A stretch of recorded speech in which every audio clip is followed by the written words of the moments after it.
Okay. So thank you everyone, and a very good morning. Today I will begin with 12th night, which is a non-detailed syllabus in your text, but is a very important text of your syllabus, a very powerful text, a very significant text written by none other than William Shakespeare, perhaps the greatest dramatist in the history of the world literature. William Shakespeare. It's a Elizabethan romantic comedy, I would say. 12th Night. It's a romantic comedy composed in the Renaissance period. In this text, we will find various kinds of humorous incidents commingling with one another, creating a very important satire on the contemporary society. সেই সমাজের প্রতি এক ধরনের বিদ্রূপ তৈরি করার চেষ্টা করছে 12th Night. The title is also very significant. একটা স্পেসিফিক ফেস্টিভিটির দিকে রেফার করছে 12th Night, কারণ সেই দিনেই এই ড্রামাটা স্টেজড হয় আমরা জানি। ফলে we will look at first into the 12th Night, the basic summary of the text, the basic significance of the title, the basic important information about the text. টেক্সটের ব্যাপারে বিভিন্ন ইম্পর্টেন্ট তথ্য এবং বেসিক ফ্রেমওয়ার্ক গুলো আমরা একটু জানার চেষ্টা করব। এরপরে we will move into the life of William Shakespeare, just একটু দেখব Shakespeare life, and then again we will start with the detailed summary of the text. টেক্সটের ডিটেইল সামারির দিকে আমরা দেখার চেষ্টা করব। এইভাবে আমরা মোটামুটি এগোবো। তাহলে আমরা শুরু করি with the basic information about 12th Night. So actually the name of the play was 12th Night, or What You Will. We will know later that originally Shakespeare titled this play as What You Will. What You Will মানে তোমার যা ইচ্ছে, অনেকটা as you like it এর মতো title. আমরা দেখেছি in a Shakespearean comedy the title is very significant and gives us actually a sense of liberation, একটা স্বাধীনতা, sense of freedom, sense of emancipation. What you will মানে তোমার যা ইচ্ছে। অনেকেই 12th Night K 12th Night or What You Will বলে ডাকে। পরবর্তীকালে Shakespeare actually supplanted this title with this one, 12th Night. কেন সেটা আমরা দেখব। So basically at the basic genre level it's a romantic comedy, rom-com যাকে বলা হয়। আমরা জানি in film, in literature, in drama, it's rom-com is a subgenre of the comedy and slice of life fiction. Slice of life মানে জীবনের একটা টুকরো যেটাকে বলা হয়, একটা পার্টিকুলার সিচুয়েশন বা জীবনের একটা পার্টিকুলার জায়গাতে which actually talks about love, focusing on the light-hearted, humorous plot lines centered on the romantic idea. তাকে romantic comedy বলা হয়। এখানে বিখ্যাত সিনেমার কথা বলা আছে 7 Year Itch, মেরলিন মুনরো এবং টম ইউয়েলের বিখ্যাত সিনেমা। আমরা বহু জায়গাতে গান উইথ দ্য উইন্ড থেকে শুরু করে হলিউডের বিভিন্ন সিনেমার মধ্যে এই রোমান্টিক কমেডি দেখেছি। শেক্সপিয়ার এই রোমান্টিক কমেডির জনরার উপরে অনেকগুলো প্লে লিখেছেন। অ্যাজ ইউ লাইক ইট আমরা বলতে পারি romantic comedy, 12th Night romantic comedy, Much Ado About Nothing is a romantic comedy. So 12th Night is a romantic comedy. Question ও পরীক্ষায় পড়তে পারে 12th Night as a romantic comedy. So it is believed to have written around 1601 1602. Shakespeare's great tragedy গুলো লেখার আগে 12th Night লেখা। It was written on the night of the 12th Night entertainment for the close of the Christmas season. এইবার আমরা এলাম on the basic purpose of the play. কোন পারপাসে এই প্লেটা লেখা হয়েছিল? The play was written on the 12th Night. 12th Night is basically a festival, a holiday. It is also known as the Epiphany Day or Epiphany Eve of the Epiphany. আমরা জানি খ্রিস্টানিটির কিছু branch মানে কিছু ডিনোমিনেশনে, for example Catholic খ্রিস্টানিটিতে this 12th Night 12 নম্বর রাত takes place on the last night of the 12 days of the Christmas. ক্রিসমাসের 12 নম্বর দিনে 12 নম্বর রাত্রে রাদার এই 12th নাইট ফেস্টিভ্যালটা সেলিব্রেট করা হয়, marking the coming out of the Epiphany. তোমরা কি কেউ এপিফ্যানি বা থিওফ্যানি বলে এই শব্দটা কেউ শুনেছো? এর সিগনিফিকেন্স কেউ বলতে পারবে? What is the significance of the word epiphany? EPIPHANY. It's a very important word in literature. You will come to know.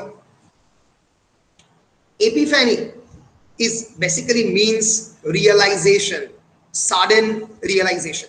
হঠাৎ করে কারোর মধ্যে যদি একটা লাইটনিং স্পিডে হঠাৎ করে দেখলে তোমার মানে তুমি মানে কিছু নিয়ে একটা ভাবছো, ভাবতে ভাবতে তোমার মাথার মধ্যে একটা চিন্তার ভাবনা খেলে গেল, একটা ডিভাইন ইন্টারভেনশন অলমোস্ট স্বাগত ধরা যাক, নিজেকে অনেক স্পিরিচুয়াল অ্যাক্টিভিটিতে এঙ্গেজ করে, এই যে conversation with the god or for example conversation with the divine entity, অনেকেই মনে করেন এটাই এপিফ্যানির মধ্যে দিয়ে হয়। এক ধরনের sudden realisation about the transcendental and divine aspects of the life is known as the epiphany. কিন্তু এপিফ্যানি একটা স্পেসিফিক খ্রিস্টান রিচুয়াল। এপিফ্যানিটা কি? সেটা যে three wise men of the east known as the magi. তোমরা কি গিফট অফ দ্য মেজাই বলে একটা শর্ট স্টোরি পড়েছো তোমাদের হায়ার সেকেন্ডারিতে বা মাধ্যমিকে? তোমরা পড়নি? আচ্ছা, আমাদের সময় ওটা গিফট অফ দ্য মেজাই ছিল। So basically epiphany actually means the three wise men of the east. আমরা জানি যে ইস্টের তিনজন অত্যন্ত জ্ঞানী মানুষ, তারা খ্রাইস্টের জন্মের 12 নম্বর দিনে তারা তারা দেখতে গিয়েছিল জিসাস ক্রাইস্টকে, যে সেই বিখ্যাত ছবি the boy in the manger. This is actually halo. আমরা জানি যে মিডিয়েভাল খ্রিস্টান থটে there is the symbol of the halo, HALO। Halo means তখন কাউকে আমরা ঈশ্বর বলে, ট্রান্সেন্ডেন্টাল বিইং বলে স্বীকার করে নিই। আমাদের হিন্দু ফিলোসফিতেও বা হিন্দু ধর্মেও এটা খুব ভীষণভাবে রয়েছে। বিষ্ণু বা মহেশ্বর বা ব্রহ্মা, তার মাথার মধ্যে আমরা এই হেলোর উল্লেখ পাই। This is a famous picture, adoration of the magi, Edward Burne Jones এর লেখা। এই তিনজন জ্ঞানী মানুষ ইস্ট থেকে, ইস্ট মানে ওরিয়েন্টাল ইস্ট আর কি, আমরা জানি ক্রাইস্ট জন্মেছিল বেথলেমে, তো ইস্ট থেকে ওয়েস্টে তারা জার্নি করে গিয়েছিল এবং তাদেরকে গাইড করে নিয়ে গেছিল আকাশের ধ্রুব তারা, the star of the sky. So in Western Christianity, the feast commemorates principally the visit of the Magi. The Magi are basically the three kings or the three wise men, were distinguished foreigners in Gospel of the Matthew and Christian tradition. Gospel of the Matthew te eder kotha ullekh ache. They actually crosses the Jordan River cross করে ক্রাইস্টের জন্মস্থান বেথলেমে তারা গিয়েছিল এই 12 নম্বর দিনে Jesus Christ, child ক্রাইস্টকে দেখতে। এবং ক্রাইস্টের যে ফিজিক্যাল ম্যানিফেস্টেশন তারা দেখে তাদের নিজেদের মনের মধ্যে একটা এপিফ্যানি বা থিওফ্যানি হয়। Theophany means revelation, epiphany means revelation, revealed হয় তাদের কাছে the mysteries of the Jesus Christ. তো এই দিনটাকে 12th নাইট বা এপিফ্যানি ডে বলে সেলিব্রেট করা হয়। মনের মধ্যে এক ধরনের জাগরণ, এক ধরনের সেলফ ডিসকভারি অর্থেও এপিফ্যানিকে ইউজ করা হয়। আমরা জানি এই এপিফ্যানি শব্দটা is religious in origin, but this epiphany has been used in a secular way by James Joyce, another very famous modernist novelist. আমরা Joycean conception of the epiphany যখন আমরা মডার্নিজম পড়ব, লিটারেচারের যে কনসেপশন অফ এপিফ্যানি জয়েস আনে, Joyce actually borrowed this Christian conception into literature. It refers to generally to a visionary moment when a character has a sudden insight or realization that changes his or her understanding of themselves or their comprehension of the world. একটা চরিত্র যখন নিজের দিকে প্রথমবার তাকায়, Joyce actually used this in the portrait of an artist as a young man. সেখানে Epiphany একটা Stephen ডিডলাস বলে একটা ক্যারেক্টার, তার মধ্যে একটা সাডেন স্পিরিচুয়াল চেঞ্জ আসে, সে নিজের মনকে বুঝতে পারে, সে ডিসকভার করে একটা একটা মহিলাকে সে যখন দেখছিল on the beach, suddenly he realizes within his own potential, এবং সে ডিসাইড করে যে he will not leave Ireland, he will live Ireland, LIV নয়, সে আয়ারল্যান্ড ছেড়ে চলে যাবে। This island symbolizes the clutches of the discipline, এই ডিসিপ্লিন ছেড়ে সে নিজেকে একটা উদার চেতা মানুষ হিসেবে তৈরি করবে। এবং portrait of the artist as a young man, basically it describes Epiphany as a sudden spiritual manifestation, whether in the vulgarity of the speech or of the gesture or in the memorable phase of the mind itself. যখন কোনো একটা আমি vulgar speech বা word বলতে পারি বা এক ধরনের জেস্টার, কিন্তু সেটা will definitely suggest a memorable phase of the mind, মনের একটা ইম্পর্টেন্ট চেঞ্জ। তাহলে লিটারেচারে এপিফ্যানি বলতে কি বোঝানো হয়? Visionary moment when a character has a sudden insight or realization that changes his or her understanding of themselves or their comprehension of the world. নিজেদের জীবনে নিজেদের ভিতরকে রিয়েলাইজ করা। আমি আমার আমিত্বকে প্রথমবার রিয়েলাইজ যখন প্রথমবার করছি, আমি বুঝতে পারছি আমার মধ্যে কি আছে, নিজেকে চেনা। উপনিষদে বলা হয় আবৃত্ত চক্ষু বলে একটা কথা আছে। আবৃত্ত চক্ষু মানে চোখ ভিতর দিকে, যখন আমার নিজের কম্পোনেন্টের দিকে, আমার নিজের কি পোটেনশিয়াল বা এবিলিটির দিকে আমি তাকাচ্ছি, তাকে রিয়েলাইজ করছি আমার ক্ষমতার কথা, তাকে epiphany in the secular literary sense বলা হয়। আর epiphany in the religious sense কি? It's actually refers to the 12th day of the birth of the incarnation of the Jesus Christ। 12 নম্বর দিন ওয়েস্টার্ন ক্রিশ্চিয়ানিটিতে যখন the three wise men of the east known as the Magi, they have visited Jesus Christ the baby on the manger। সারা পৃথিবীতে বিভিন্ন সময়ে এই নিয়ে ছবি আঁকা হয়েছে। Adoration of the Magi, বার্তোলোমি এস্তাবিয়ান মুরিল্লো 17th century Italian painter, তার ছবি আছে, বিখ্যাত ছবি আছে Adoration of the Magi। এল গ্রেকোর আঁকা। এল গ্রেকো সেই সময়ের তুলনায় অনেক এগিয়ে থাকে যে মানুষ।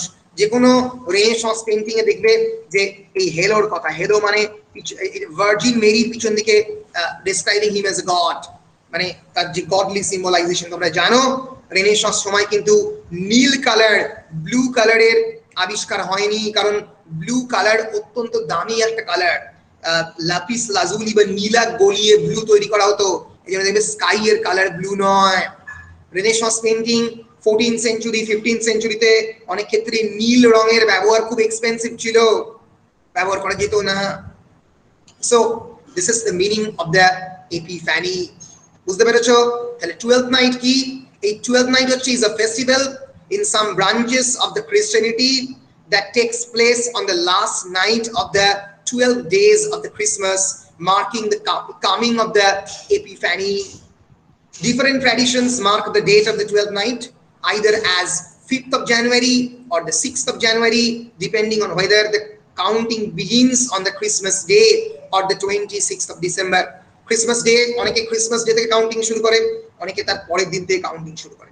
12 নম্বর রাত্রি আইদার 5ই জানুয়ারি বা 6ই জানুয়ারিকে ক্রিসমাসে 12th নাইট বলে ডেসক্রাইব করা হয়। It's actually and symbolizing an atmosphere of the festivity, উৎসবের রাত্রি। They are completely free. The situation is absolutely topsy-turvy in nature. Topsy-turvy মানে ওলট পালট হয়ে গেছে। রাজাকে যে কোনো সময় একটা কোর্ট জেস্টার সেই সিচুয়েশনে অপমান করতে পারে, কারণটা কি? কেন পারে? তার কারণ the social order is being suspended। অনেক ক্ষেত্রে এটা আমাদের এনশিয়েন্ট হিন্দু সিভিলাইজেশনও ছিল যে গোপাল ভাঁড় অনেক ক্ষেত্রেই রাজা কৃষ্ণচন্দ্রকে সরাসরি আক্রমণ করছেন। কিভাবে আক্রমণ করছেন? কারণ তাকে সেই লাইসেন্সটা দেওয়া আছে। এখানেও আমরা এই 12th নাইটে দেখতে পাবো যে বহু কোর্ট জেস্টার যারা এখানে ফেস্টে বলে ক্যারেক্টারটা আমরা পাবো 12th নাইটে। ফেস্টে মিনস অ্যাকচুয়ালি ফেস্টিভিটি। একজন কোর্ট জেস্টার, তো তিনি he will eventually emerge almost like other Shakespearean fool as a very intelligent man, perhaps the most intelligent man throughout this entire play. Shakespearean গল্পে শেক্সপিয়ারের কোর্ট জেস্টার, শেক্সপিয়ারিয়ান ফুল সবথেকে intelligent character হয়। এবং this actually symbolizes the festivity of the night, যে রাজা আর মানে রাজার the king or the Duke, আমরা এখানে ডিউকের কথা উল্লেখ পাবো, ডিউক অরসিনো, সেই ডিউক অরসিনোকেও ফেস্টে নানাভাবে স্যাটায়ার করছে, মক করছে। তাহলে কেন করছে? Because of the night of the festivity. সেই সময় রাজার পজিশনে নেই, সোশ্যাল পজিশনে নেই, রাজাকে নানাভাবে মক করতে পারে সেই লাইসেন্স তাকে দেওয়া রয়েছে। সো বেসিক্যালি 12th নাইট কিন্তু আমরা বলতে পারি এমন একটা সময় যেই সময়ে eating of the king cake, একটা বিরাট বড় বড় cake, singing the Christmas carol, chalking the ডোরের উপরে চক দিয়ে লেখা, নাম্বারিং করা, having one's house blessed, merry making, attending church services. It's actually a time of the festivity. ক্রিসমাসের পরে ক্রিসমাস চলে গেছে অলরেডি, 1st of January থেকে নতুন বছরের সূচনা হয়েছে এবং এই 5ই বা 6ই জানুয়ারিতে এই নাইট সেলিব্রেট করা হয়। It symbolizes the night of the merry making, symbolizes celebration, Christmas carol, chalking the door, having various kind of festivities inside the house, etc, etc, etc. ফলে সেই ফেস্টিভিটিটাকে সাজেস্ট করতে 12th নাইটে প্রথমবার 12th নাইট কিন্তু stage করা হয় Shakespeare 1602 সালে। অনেকে মনে করে 5ই জানুয়ারি বা 6ই জানুয়ারিতে, অনেকেই মনে করে কুইন এলিজাবেথের সামনে এই 12th নাইট, মানে 12th নাইটের এন্টারটেইনমেন্ট হিসেবে 12th নাইট স্টেজড হয় এই 5ই বা 6ই জানুয়ারিতে। ওই জন্যই এই নামটাকে শেক্সপিয়ার চেঞ্জ করে 12th নাইট করেন, in order to show respect to the Christian festivity and to Queen Elizabeth herself. মনে থাকবে? ক্লিয়ার হয়েছে? আদৌ ক্লিয়ার হয়েছে 12th নাইট কেন নামকরণ হয়েছে? ক্লিয়ার হয়েছে? Yes sir. Very good, very good. এবার আমরা চলে আসব যে প্লের গল্পটা কি। আমরা গল্পটা একটু পরেই দেখব। The play basically centers on the twins Viola and Sebastian. দুজনকে কেন্দ্র করে কিন্তু এই গল্প চলছে। Two twins, one is Viola, the protagonist of the play, and then there is Sebastian. On these two twins, Viola, who is a woman, Viola কিন্তু woman, R Sebastian is a man. They are twin, তারা যমজ কিন্তু দুটো আলাদা জেন্ডারে belong করা চরিত্র। They are separated in a shipwreck. আমরা একটু পরে শেক্সপিয়ারিয়ান কমেডির কয়েকটা ক্যারেক্টারিস্টিক্স এর দিকে একটু লক্ষ্য করব এবং দেখব যে কোনো শেক্সপিয়ারিয়ান কমেডির মধ্যে কিন্তু এই ডিসগাইজ, ক্রস ড্রেসিং, যেমন খুশি তেমন সাজো, নারী পুরুষের চরিত্রে সাজে, পুরুষ নারীর চরিত্র সাজে, এই যে ডিসগাইজিং এর ব্যাপারটা কিন্তু আমরা সব সময় দেখতে পাবো। So Viola who is disguised as Cesario আমরা দেখবো এই নাটকে। এখন নাটকের গল্প আমরা শুরু করিনি, যে সিজারিওর বলে একটা ক্যারেক্টারের ডিসগাইজ সে নেবে, কারণ নিজেকে পুরুষ বলে তার দেখানোর প্রয়োজন হবে একটা আননোন ল্যান্ডে। He will eventually fall in love with Duke Orsino. এই গল্পের অন্যতম প্রিয়, অন্যতম ইম্পর্টেন্ট ক্যারেক্টার হচ্ছে Duke Orsino, who in turns is in love with the countess Olivia, যে অ্যাকচুয়ালি অলিভিয়ার প্রেমে পড়েছে। Orsino has fallen in love with Olivia, and upon meeting Viola, Countess Olivia falls in love, thinking that she is a man. Viola কিন্তু আমরা দেখবো, পরে দেখলে আমরা বুঝতে পারবো, এই অলিভিয়ার কোর্টে যাবে এবং যেহেতু সিজারিওর চরিত্রে সে অভিনয় করছে, তখন countess Olivia will eventually fall in love with Viola, but while on the other hand Duke Orsino has actually fallen in love with Countess Olivia. তাহলে it's actually a story of the mismatched love. একে অপরকে ভালোবাসছে, যে ভালোবাসার মধ্যে confusion রয়েছে। এই গল্পে অন্যতম ইম্পর্টেন্ট কমিক ক্যারেক্টার ম্যালভোলিওর চরিত্র আমরা পাবো। Malvolio is the vain pompous steward. Steward মানে দ্য মেন, আমরা বলতে পারি the main servant, royal servant in the household. Steward, STEWARD, steward বলা হয়। এই ভেন পম্পাস ক্যারেক্টারটার কথা আমরা এই গল্পে পাবো। এই গল্পে দুটো বেসিক্যালি প্লট আছে, একটা হচ্ছে মেইন প্লট, একটা হচ্ছে সাব প্লট। সাব প্লটের মধ্যে সব থেকে ইম্পর্টেন্ট ক্যারেক্টার ম্যালভোলিও। ম্যালভোলিও মেইন প্লটে আসবে এবং যাবে, কিন্তু মেইন প্লটের ইম্পর্টেন্ট ক্যারেক্টার হচ্ছে ভায়োলা, সেবাস্টিয়ান, অলিভিয়া এবং ডিউক অরসিনো। আর সে আঙ্কেল টবিসের ক্যারেক্টারটা সাংঘাতিক হাস্যকর। হ্যাঁ, এবং সাবপ্লটে যেটা বললো স্বাগত, আঙ্কেল টবি থেকে শুরু করে ম্যালভোলিও এবং অন্যান্য ম্যালভোলিওকে যেভাবে বোকা বানানো হবে, রাইট, এই গল্পটা একটা বড় অংশে ম্যালভোলিওকে বোকা বানানোর গল্প বটে। একজন পম্পাস প্রাউড ম্যান কেমন করে বোকা বানে তার গল্প। Okay, so this is the basic story line of, আমি এখন স্টোরি লাইন অ্যাকচুয়ালি বলিনি, this is the basic characters of 12th night. আমি এখন 12th নাইটে যাইনি, আমরা 12th নাইটে ফিরবো। তার আগে আমরা একবার দেখে নেব উইলিয়াম শেক্সপিয়ারের সম্পর্কে কয়েকটা বিষয় একটু জানবো। হু ওয়াজ শেক্সপিয়ার জানা দরকার, এবং তার সঙ্গে সঙ্গে এলিজাবেথন প্লে স্ট্রাকচার নিয়ে আমরা একটু জানবো, যেহেতু এর আগে আমি শেক্সপিয়ারকে নিয়ে কোনো ক্লাস নিইনি, তাই অল্প শেক্সপিয়ারকে নিয়ে কয়েকটা ইন্ট্রোডাক্টরি কথা বলে নেওয়া ভালো। অ্যান্ড শেক্সপিয়ারিয়ান কমেডির ক্যারেক্টারিস্টিক্স নিয়ে কিছু কথা আমি বলার চেষ্টা করব, সেইটা বলে আবার আমরা 12th নাইটে ফিরবো। So as you know from your introduction to the Macbeth, তোমরা যখন ম্যাকবেথ পড়ছো তোমরা জানো that Shakespeare was born on the 26th of April 1564 and he died on the 23rd of April 1616. He was an English playwright. অনেকেই ওই জন্য baptise যেহেতু 26th of April, অনেকেই মনে করে Shakespeare was born on 23rd of April, মানে যেদিনই জন্মেছেন সেদিনকেই মারা গেছেন। যেহেতু ব্যাপটাইজ, আমরা খ্রিস্টানিটিতে ব্যাপটাইজড হয় জেনারেলি 3 নম্বর দিনে, on the 3rd day. So he was a famous English playwright, poet, actor, and all the talent rolled into one. Widely regarded as the greatest writer in the English language and the world's greatest dramatist.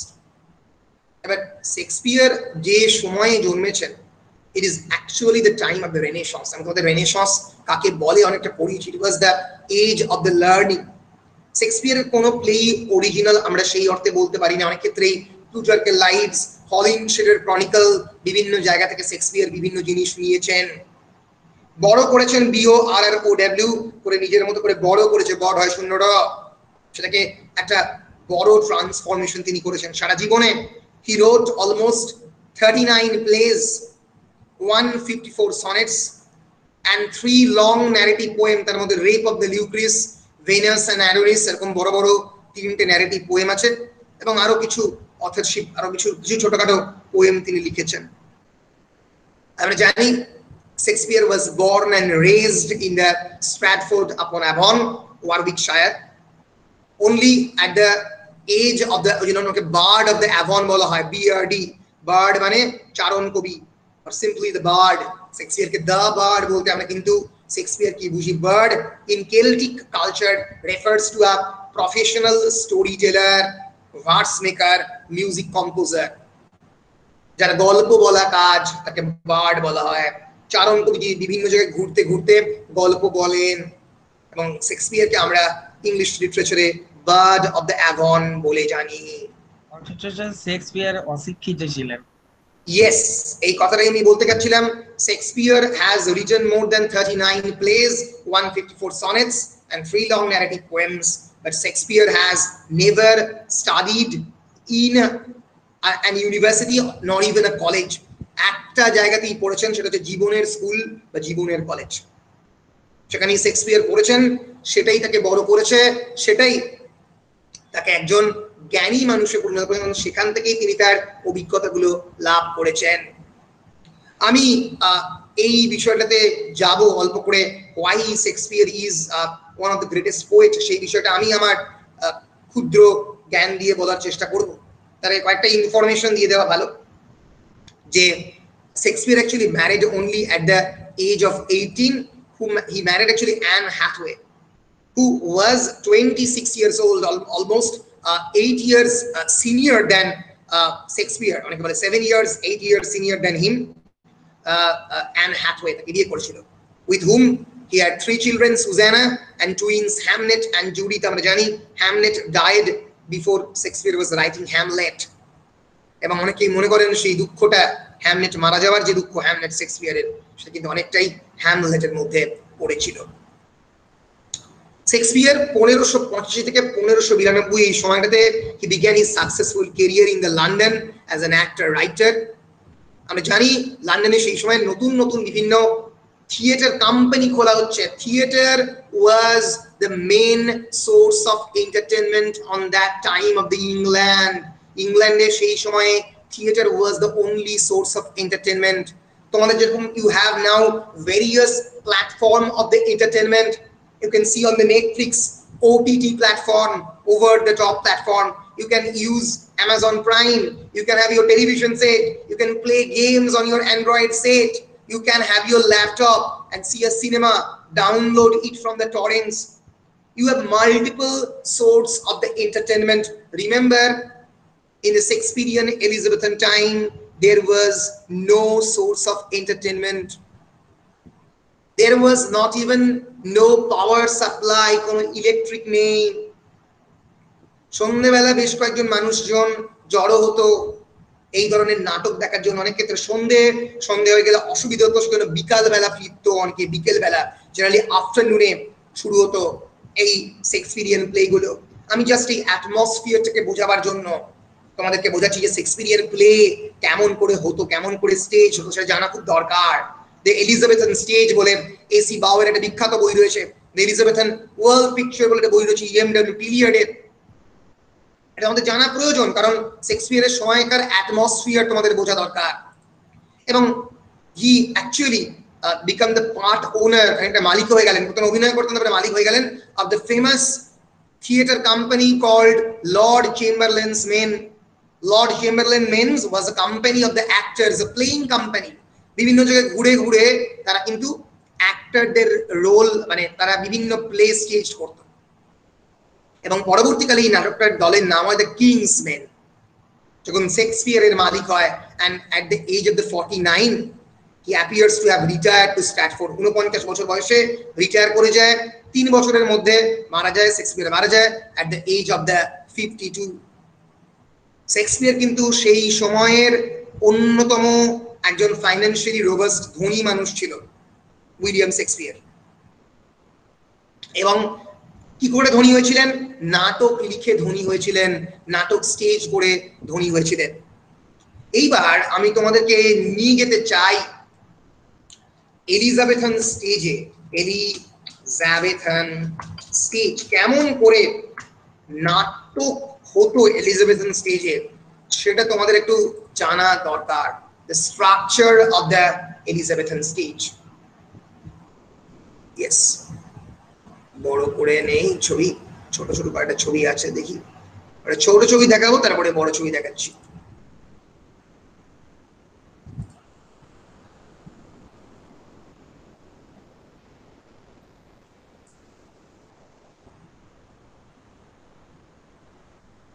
Yes. So this was actually the Elizabethan stage. যদি তোমরা একটু ভালো করে দেখার চেষ্টা করো, তোমরা বুঝতে পারবে যে this was the Elizabethan stage, এবং এখানে স্টেজিংটা হতো, এখানে নাটকটা হতো। This was the proscenium stage। এটাকে proscenium stage বলা হয় কারণ proscenium আর্ট ছিল, যদিও সেরকম ভাবে বিরাট বড় উল্লেখ ছিল না। এবং শেক্সপিয়ারের বেশিরভাগ ড্রামাই যে বিখ্যাত থিয়েটারে স্টেজ হয় তার নাম হচ্ছে গ্লোব থিয়েটার। গ্লোব থিয়েটার পুড়ে যায় একটা বিখ্যাত ফায়ারে। পরবর্তীকালে আমরা জানি ব্ল্যাক ফ্রায়ার্স থিয়েটার এবং অন্যান্য বিভিন্ন থিয়েটার ক্রিয়েট হতে আরম্ভ করে, বিভিন্ন বড় বড় থিয়েটার। কিন্তু শেক্সপিয়ারের মেজর মোস্ট প্লে এই গ্লোব থিয়েটারে কিন্তু স্টেজড হয়েছে। এইটা হচ্ছে নাটকের অভিনয় করার মেইন জায়গা, the main place to stage your drama. এই যে দুটো জায়গা দেখতে পাচ্ছ, এটাকে মডার্ন ড্রামাতে বলা হয় উইং, WING। কি বলা হয়? উইং। উইং এ যে উইংস জেনারেলি কি হয়? উইং থেকে জেনারেলি ডানা, জেনারেলি উইংস থেকে অ্যাক্টরস এবং অ্যাক্ট্রেসরা ইমার্জ করে, তাই তো? এলিজাবেথান এজে কিন্তু উইং ছিল না, এটাকে ডিসকভারি স্পেস বলা হতো। বেসিক্যালি যারা ড্রামা এখানে বসে বসে দেখছে এটাকে পিট বলা হতো। পিট মানে কি? PIT। পিট মানে হচ্ছে যেখানে সাধারণ মানুষ, তোমার আমার মতো মানুষ এলিজাবেথান এজে পিটে তারাই ড্রামা দেখতো। Those who are basically manual laborers, খেটে খাওয়া মানুষজন, those who works in an aristocratic family, servants, manual laborers, those who are artisans, মিস্ত্রি, এরকম লোকজন ওই পিঠের মধ্যে বসে ড্রামা দেখতো, দাঁড়িয়ে দেখতে হতো, বসার সুযোগ ছিল না। পিঠ মানে একটা গহ্বরের মতো, এইখানে বসে বসে বা বেশিরভাগ সময় দাঁড়িয়ে দাঁড়িয়ে তারা ড্রামাটা দেখতো কাছ থেকে। আর এখানে অ্যাক্টর এবং অ্যাক্ট্রেসরা উঠে আসতো। রিমেম্বার যখন ম্যাকবেথ হচ্ছে, you are staging the famous scene of the murder of the king Duncan, act 2 scene 2। এ পরিষ্কার বুঝতে পারছে যে হাত থেকে টমেটো এনে গায়ের মধ্যে চিপিয়ে দিল, দিয়ে খুনটা করলো। পরিষ্কার বুঝতে পারছে এটা আসল খুন হচ্ছে না। এখন তো আমরা তবু নাটকের অনেক সফিস্টিকেটেড মেটেরিয়ালকে ইউজ করতে দেখি, তখন তো সেটা ছিল না এলিজাবেথেন পিরিয়ডে। 1600 সালে 12th নাইট, ম্যাকবেথ, এগুলো স্টেজ হচ্ছে 1605, 1604। কিন্তু তাও এরা বিশ্বাস করছে, because there was no other sense of the entertainment available on that time. আর কোনো সোর্স অফ এন্টারটেনমেন্ট নেই, মানুষকে অ্যাকসেপ্ট করতে হচ্ছে। তোমরা ভাবলে অবাক হবে যে কোনো Shakespearean play generally begins in the afternoon. ভাবো act 1 scene 1 of the Macbeth, উইচেসরা হিথের মধ্যে রয়েছে, চারপাশে খটখটে দুপুর। হিথ কোথায়? কোনো কুয়াশাও নেই, কিছুই নেই। তা সত্ত্বেও ভাবতে বাধ্য হচ্ছে। এটা কি পরবর্তীকালে স্যামুয়েল টেলর কোলরিজ তার বিখ্যাত যে থিওরি অফ দ্য পোয়েট্রি, তাতে এটা কিন্তু উল্লেখ করে বলেন, this is known as the willing suspension of disbelief. Willing suspension of the disbelief মানে কি? Willing suspension of disbelief, anyone? It's an aesthetic theory developed by Samuel Taylor Coleridge, another romantic thinker. Disbelief মানে কি বলো? অবিশ্বাস। Suspension মানে সাসপেনশনই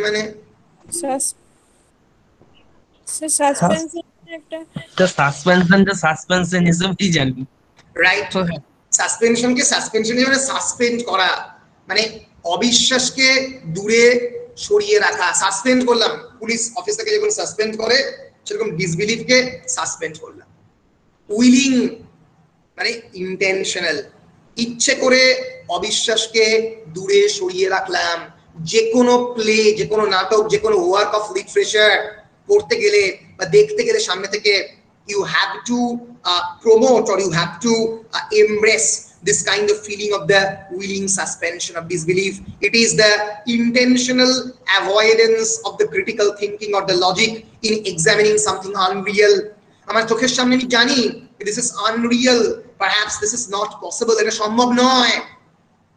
একটা মহিলার চরিত্রে এলিজাবেথেন পিরিয়ডে একজন পুরুষ সেজে ঘুরে বেড়ানো is almost impossible, we know that, but yet we are accepting as audience, because literature হিসেবে সাকসেসফুল হতে গেলে এই বেসিক ক্রাইটেরিয়াটা দরকার, willing suspension of the disbelief. It is a basic parameter of making any speculative fiction to succeed. Speculative fiction, the speculative imaginary একটা লিটারেচারকে successful হতে গেলে the world of the, আমরা পরবর্তীকালে ডিসকাস করব, surrealism, magic realism, জাদু বাস্তবতা, পড়া বাস্তবতা, এইগুলো যে লিটারেচারের পরবর্তীকালে মুভমেন্ট, এটাকে সাকসেস পেতে গেলে এই willing suspension of disbelief is essential. Fantasy, রূপকথার গল্প।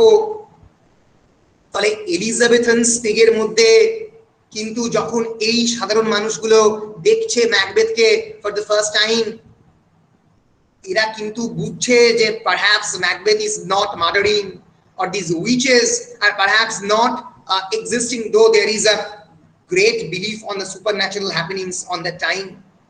কিন্তু তাদেরকে সেটা বিশ্বাস করতে হচ্ছে। তোমরা শেক্সপিয়ারের বিখ্যাত নাটকের নাম শুনেছো অনেকেই, the Tempest. The Tempest actually talks about a huge tempest, a turmoil, a storm in the sea, যেখান দিয়ে গল্প শুরু হচ্ছে। প্রসপেরো সেই বিরাট বড় টেম্পেস্টের মধ্যে হারিয়ে গিয়েছিল, the great magician who is actually creating this Tempest. এলিজাবেথের এই যে টেম্পেস্ট কোথায়, মানে যখন নাটকটা হচ্ছে তখন তো খটখটে দুপুর, চারপাশে ঝড় নেই, এরকম একটা জায়গাতে হচ্ছে। তাহলে কেমন করে অডিয়েন্সকে বিলিভ করাবো? একটা তখন ইউজ করা হতো থান্ডার স্টর্ম এবং অন্যান্য জিনিসকে কি করে ইউজ করা হতো, গান দিয়ে বন্দুকের শব্দ দিয়ে দুম একটা শব্দ পড়লো এবং লোকে বিশ্বাস করলো যে থান্ডার স্টর্ম হচ্ছে। সো ভাবো এলিজাবেথান অডিয়েন্সেরও কত চ্যালেঞ্জ ছিল এগুলোকে অ্যাকসেপ্ট করার। এইখানে ছিল ট্র্যাপডোর মানে খুলে দিলে দুম করে পড়ে যাবে, ওখান থেকে দুম করে কিছু উঠে আসবে। ট্র্যাপডোর দিয়ে জেনারেলি ডিউস এক্স ম্যাকিনা বা সুপারন্যাচারাল জিনিসদেরকে ইউজ করা হতো এই ট্র্যাপডোর দিয়ে। দ্য গড অফ দ্য মেশিনসদের, উইচদেরকে ম্যাকবেথে ডক্টর ফস্টাস যখন পরবর্তীকালে পড়বে এমএতে গিয়ে, ডক্টর ফস্টাসে there is the inclusion of the character of the Mephistopheles বা লুসিফার, যে একেবারে মাটির তলা থেকে চলে আসছে। এই ট্র্যাপডোরকে ইউজ করা হতো। এবং যেটা সব থেকে ইম্পর্টেন্ট আমরা আজকে বলি আর্ট সিনেমা, আজকাল আমরা আর্ট হাউস সিনেমা বা commercial cinema, cinema for the মাসেস, cinema for the classes. এবার যেটা আমি তোমাদের বলতে চলেছি, that is very important. The Elizabethan stage was a 3D storied building and extremely hierarchical in nature. It symbolizes actually the contemporary society, সেই সময়কার সমাজ। এখানে বস্তু কারা আমরা অলরেডি জেনেছি, পিঠে সাধারণ মানুষ, ম্যানুয়াল লেবারার্স, যারা একেবারে common people, those who are excluded from the basically the marginalized from the those who are marginalized section, যারা marginalized section এ বিলং করে তারা এখানে থাকতো।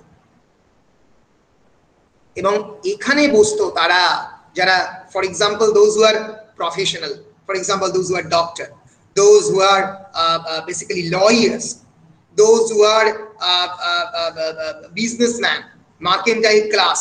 এলিজাবেথান পিরিয়ডে ইমার্জ করছে, টায়ারিং রুম ছিল, এখানে তারা থাকতো।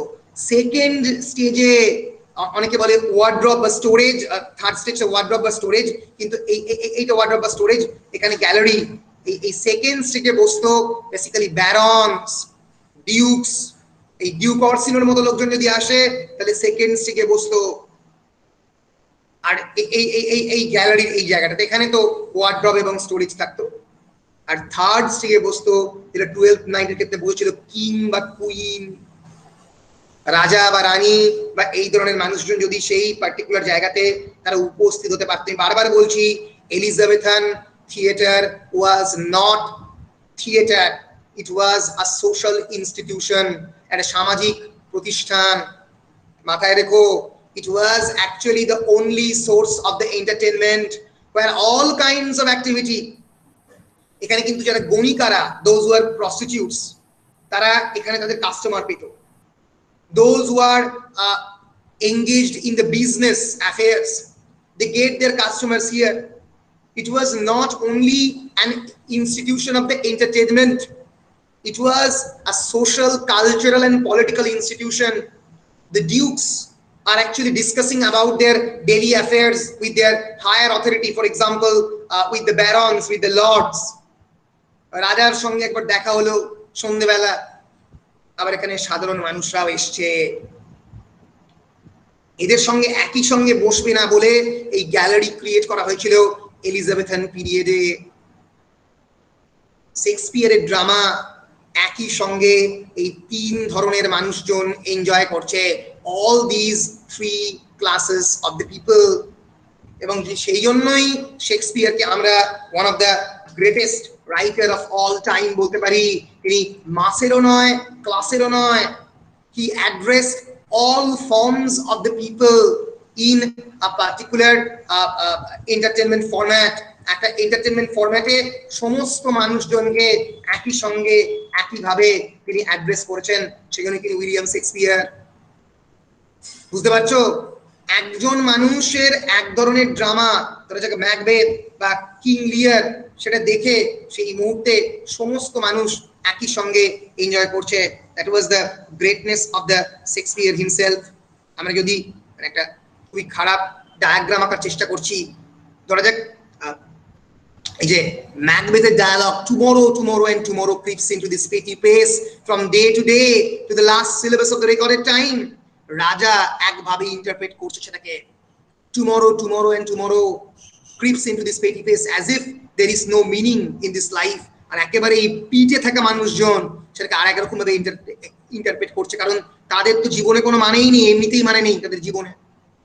একজন রাজা যে সিংহাসনে বসে সে ম্যাকবেথের সঙ্গে নিজেকে আইডেন্টিফাই করছে যে এইভাবে যদি কেউ রাজা হয়। একজন ব্যারন দেখছে যে ম্যাকবেথ ছিল থ্রেন অফ দ্য কর্ডর, তাদেরই মতো পজিশনে, তো সে মার্ডার করে যদি রাজা হয় তাহলে এই ভল্টিং অ্যাম্বিশন, এই অ্যাম্বিশনের কি খারাপ দিক হতে পারে, সেটা নিজের মতো করে ইন্টারপ্রেট করছে। আর এদিকে একজন সাধারণ মানুষ দেখছে একটা এই হায়ার ক্লাসে থাকা মানুষজনের পতন, তার যে কমপ্লিট ডিস্ট্রাকশন কিভাবে হয়। তাহলে একইভাবে সমস্ত মানুষজনকে এন্টারটেইন করছে শেক্সপিয়ারের play, and hence Shakespeare's play has that universal and eternal quality. একটা শাশ্বত কোয়ালিটি রয়েছে শেক্সপিয়ারের প্লেতে। এর ফলে আজ থেকে 400 বছর বাদেও শেক্সপিয়ার মারা গেছে in 1664, we are reading in this play in 2021 in sitting in the Hetampur. Shakespeare কোনোদিন ভাবেওনি যে তার থেকে কয়েক হাজার বা লক্ষ কিলোমিটার দূরে ইন্ডিয়া বলে একটা দেশ, এবং সেখানে শেক্সপিয়ারের নাটক কোনোদিন সিলেবাসে পড়ানো হবে। শেক্সপিয়ারের সময় আলাদা করে এস্টাবলিশড ইউনিভার্সিটি সিস্টেমই ভারতবর্ষে ক্রিয়েট হয়নি। ফলে শেক্সপিয়ারস drama basically addresses the very fundamental aspects of the human life, themes like good and the evil. Macbeth নিজেকেই দেখছে on the phantom dagger scene, ড্যাগারটা আকাশের মধ্যে উড়ে আসে, নিজেকেই নিজের মুখে রিফ্লেক্ট করছে যে এই ব্লাডি ড্যাগার, আমার হাতের রক্ত লেগে রয়েছে। এলিজাবেথের এই যে এই ড্যাগারকে কেমন করে দেখানো হতো, একটা সুতোয় বেঁধে ওই এই উপর থেকে ড্যাগারটাকে নামানো হলো। লোকজন বুঝতে পারছে এটা অ্যাকচুয়ালি আসলে ড্যাগার নয়, ড্যাগারটাকে নামাচ্ছে, লোকজন বিশ্বাস করছে that is the willing suspension of disbelieve. আমি তোমাদেরকে শেক্সপিয়ারের সময়ে মানে একেবারে 1600 সালে কি পরিবেশ ছিল, কেমন করে তারা ড্রামাটা দেখতো, সেটা একটু তুলে ধরার চেষ্টা করছি। আরো 3-4টি ইম্পর্টেন্ট পয়েন্ট একটু বলে দিই, ভেবে রাখো যে কত ডিফিকাল্ট সিচুয়েশনে এই নাটকগুলো করানো হয়। হ্যাঁ বলো, স্বাগত বলো। স্যার আমার মনে হয় স্যার এই জিনিসটা স্যার ভালো করে বোঝা যাবে যদি শেক্সপিয়ার ইন লাভ সিনেমাটা ভালো করে দেখা হয়। অ্যাবসলিউটলি, শেক্সপিয়ার ইন লাভ এই সিনেমাটা সবার জন্য আমি রেকমেন্ড করছি, টম স্টপারের ডাইরেক্ট করার। আমি কোনোদিন সিনেমাটা কিছু দৃশ্য আমরা একটু পরে একটু একবারও চেষ্টা করবো শেক্সপিয়ার ইন লাভ, বা এর পরের দিনও তো খানিকটা আমরা দেখবো শেক্সপিয়ার ইন লাভ। তো সেইটা দেখলে তোমরা খানিকটা এই যেটা স্বাগত বলছে একেবারেই ঠিক বলেছে যে এই কন্টেম্পোরারি শেক্সপিয়ারিয়ান সিচুয়েশনটা খানিকটা বুঝতে পারবে। আরো কয়েকটা জিনিস আমি তোমাদেরকে বলে দিতে চাই। 1 নম্বর, there was no women actor in the Elizabethan times, no women actor। প্রথম ইংল্যান্ডের ইতিহাসে উইমেন অ্যাক্টররা অভিনয় করে 1660-এ।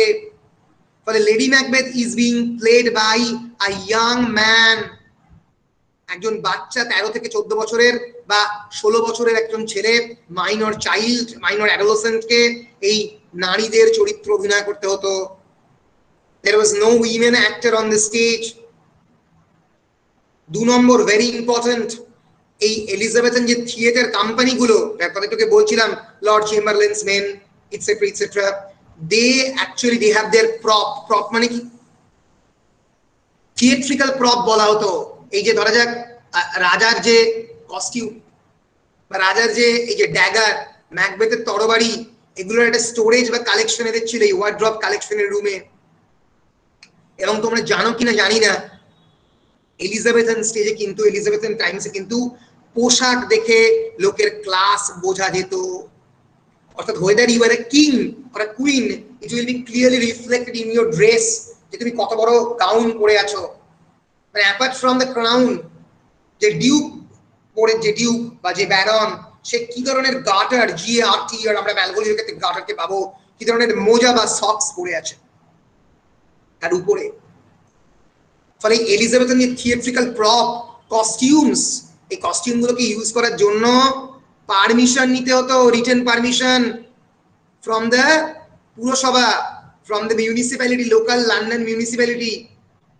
মানে যে ম্যাকবেথের চরিত্র অভিনয় করছে তো আসল জীবনে রাজা নয়, কিন্তু রাজার পোশাক পরছে। যদি তুমি তুমি আসল জীবনে you R a manual labourer, তুমি যদি কোনোভাবে একদিন এই নাটকের বাইরে এই রাজা বা মন্ত্রী বা ব্যারনের পোশাক পরে বাইরে বেরো, তোমাকে অ্যারেস্ট করা হবে। এলিজাবেথান টাইমসে dress and the costume was strictly hierarchical. তুমি অন্য কারোর পোশাক পরতে পারবে না, এটা কিন্তু 2021 সাল নয়। বুঝতে পেরেছো? ফলে থিয়েটার যে কোম্পানিগুলো, তাদের থিয়েট্রিক্যাল প্রপ ইউজ করার জন্য স্পেশাল পারমিশন নিতে হতো। এবং কোনোভাবে যদি তুমি বেশি টাকা দিয়ে এইখানে তুমি টিকিটটা কিনে ফেললে ব্যারনদের সঙ্গে, if you are manual labourer, তোমাকে সঙ্গে সঙ্গে এখান থেকে ব্যানিশ করা হবে। ফলে extremely class based society, class conscious society তখনও কিন্তু রেনেসাঁস পিরিয়ডে ছিল। কিন্তু তা সত্ত্বেও এই সমস্ত ধরনের মানুষ, ডিফারেন্ট ক্লাসে বিলং করা মানুষজন শেক্সপিয়ারের ড্রামা দেখছে এবং সেটা দেখে এন্টারটেইন হচ্ছে। That was the basic universal nature of the Shakespearean plays. বলো, আমি কি পরিষ্কার করতে পেরেছি তোমাদেরকে এলিজাবেথান স্টেজ সম্পর্কে? Yes sir. Yes sir. Yes sir. যথেষ্ট পরিষ্কার, বেশ, এর থেকে আর পরিষ্কার হতে পারে না। থ্যাংক ইউ স্বাগত। তাহলে আমি এই অ্যাটমসফিয়ারটাকে একটু ক্রিয়েট করার চেষ্টা করবো, যাতে তোমরা বুঝতে পারো যে কোন সিচুয়েশনে বসে কিন্তু শেক্সপিয়ার এই নাটকগুলো লিখছেন। আমি তোমাদেরকে 12th নাইটের বেশ কয়েকটা ইম্পর্টেন্ট মেটেরিয়াল তোমাদের সঙ্গে শেয়ার করবো।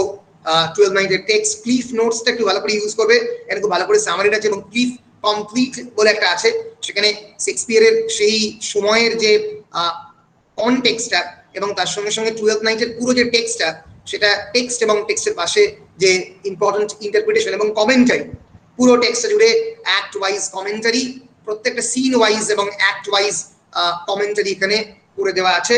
আমি এটা তোমাদের গুগল ড্রাইভও দিয়ে দেবো এবং তোমাদের যে হোয়াটসঅ্যাপ গ্রুপ সেখানেও দিয়ে দেবো। সো শেক্সপিয়ারের এই যে উইলিয়াম শেক্সপিয়ারের যে সময়টা, এই সময়টা কিন্তু খুব ইম্পর্টেন্ট। আমরা জানি শেক্সপিয়ার একটা বিখ্যাত ড্রামা, আমরা একবার দেখে নেবো কোন কোন সময়ে লেখা হচ্ছে। যদি আমরা এক্স্যাক্টলি 12th নাইটের সময়টা দেখি, আমরা দেখতে পাবো, দেখো 12th নাইট কিন্তু লেখা হচ্ছে একটা ইন্টারেস্টিং সময়ে, যখন শেক্সপিয়ার কমেডি এবং ট্র্যাজেডি একসঙ্গে লিখছে। 12th নাইট 1601, তারপরেই ট্রয়েলাস এন্ড ক্রেসিডা 1593 থেকে 1603, এই দীর্ঘ সময় ধরে সনেট লিখেছেন। 1603 হচ্ছে মেজার ফর মেজার, আবার 1604 কিন্তু ওথেলো। কমেডি এবং ট্র্যাজেডি সমস্ত কিছু একই সঙ্গে লিখছেন ওই সময়টাতে। Almost negative capability is a word coined by the Keats. Negative capability মানে কি? যখন একজন নাট্যকার নিজেকে সম্পূর্ণরূপে নিঃশেষ করে, নেগেটিভ ক্যাপাবিলিটি, নিজেকে জলের মতো, মানে this is for example a water bottle, right? এই ওয়াটার বটলের মধ্যে জল আছে, আমি ইচ্ছে করলে এর মধ্যে চা ভরতে পারি, আমি ইচ্ছে করলে এর মধ্যে মিল্ক বা দুধ ভরতে পারি, পারি তো? কেন পারি? Because this container has the capability of containing any kind of liquids, right? Shakespeare is almost like that. He has tremendous negative capability. এই যে এতগুলো 39টা ড্রামা, তার মধ্যে এতগুলো চরিত্র, প্রত্যেক মুহূর্তে নিজেকে সেই চরিত্রের মতো করে ভাঙছেন এবং গড়ছেন, deconstructing and reconstructing himself like this characters. একবার ম্যাকবেথ, একবার Hamlet the young prince of the Denmark, একবার জুলিয়াস সিজার। এই যে ডায়ালগ, এই ডায়ালগগুলো কে লিখছে? এই যে এতগুলো চরিত্র, এই চরিত্রের যে এতগুলো ডায়ালগ, এতগুলো মনোলগ, এতগুলো অ্যাসাইড, কে লিখছেন? Shakespeare himself. নিজেকে এই যে প্রত্যেকবার ভাঙছেন এবং গড়ছেন, এবং একটা জায়গাতেও বায়াস এক্সপ্রেসড হয়নি। কোনোবার মনে হয়নি যে শেক্সপিয়ার তো একটু ম্যাকবেথের সঙ্গে, ম্যাকবেথকে কিন্তু খুব হেলাতে মারতে পেরেছেন। ম্যাকডাফ কিন্তু ম্যাকবেথের মুন্ডুটা নিয়ে সেই সময়কার গ্লোব থিয়েটারের উপরে ল্যান্স বসিয়ে দেখাচ্ছে, here is the dead body of the Macbeth, এখানে ম্যাকবেথের মৃতদেহ। ফলে এই যে নিজেকে একটা ক্যারেক্টারের সঙ্গে অ্যাসোসিয়েট করা বা ডিসোসিয়েট করা, সেই চরিত্রের মধ্যে ঢোকা এবং চরিত্র থেকে বেরিয়ে আসা, ড্রামাটিস পার্সোনার মধ্যে ঢোকা, বেরিয়ে আসা, এটা কিন্তু একটা বিরাট বড় নাট্যকারের কোয়ালিটি। এটা পরবর্তীকালে John Keats has called this negative capability. Romantic পিরিয়ডে এই টার্মগুলোকে মনে রাখবে, পরবর্তীকালে অবশ্যই তোমাদের কাজে লাগবে। নেগেটিভ capability মানে নিজের মধ্যে নিজেকে নেগেট করা, নিজের কোনো পার্সোনালিটির এক্সপ্রেশনকে পরবর্তীকালে এলিয়ট বলবে ইমপার্সোনালাইজেশন অফ দ্য পোয়েট্রি, নিজের ব্যক্তিত্বকে নিজের লেখার মধ্যে না আনা। Negative capability is a phrase used by the Romantic poet John Keats in 1817 to explain the capacity of the greatest writers, particularly Shakespeare, to pursue a vision of artistic beauty even when it leads them into intellectual confusion and uncertainty, as opposed to a preference for philosophical certainty over artistic beauty. নিজেকে নিজের মধ্যে নত ন তয়ে তয়ে বয়ে নিজেরকে নেগেট করা, negative capability, সেলফকে নেগেট করা, নিজের আইডেন্টিটিকে নেগেট করা, এটা অনেকটা টাও ফিলোসফি থেকে এসছে, চাইনিজ টাও ফিলোসফি, টাও মিন্স ওয়ে অর পাথ, সেখান থেকে এই নেগেটিভ ক্যাপাবিলিটির ফরমেশনটা এসছে। ফলে তোমরা ম্যাকবেথ পড়তে গিয়ে ইয়ান আর Ang, Ian and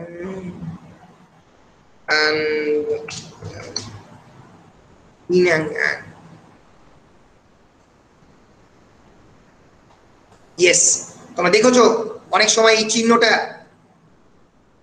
yes, order and chaos constitute the stage, yang and yin, সাদা কালো, সাদার মধ্যে কালো রয়েছে, গুডের মধ্যে ইভিল রয়েছে, আবার ইভিলের মধ্যে গুড রয়েছে। Yang actually means order, masculinity, day, the known, যেটা আমরা জানি, পুরুষত্ব, সকাল, order, authoritarianism। অন্যদিকে এই যে yin, yin means chaos, femininity, night, রাত্রি, unknown, decadence, এই দুটো সংমিশ্রণ। ম্যাকবেথের মধ্যে এই yang এবং yin ফিলোসফি, নাইট এবং ডে, ডার্ক এবং লাইট, নেগেটিভ এবং পজিটিভ, অ্যাক্টিভ এবং প্যাসিভ, এই সব কিছু মিলিয়ে মিশিয়ে এক্সিস্ট করছে।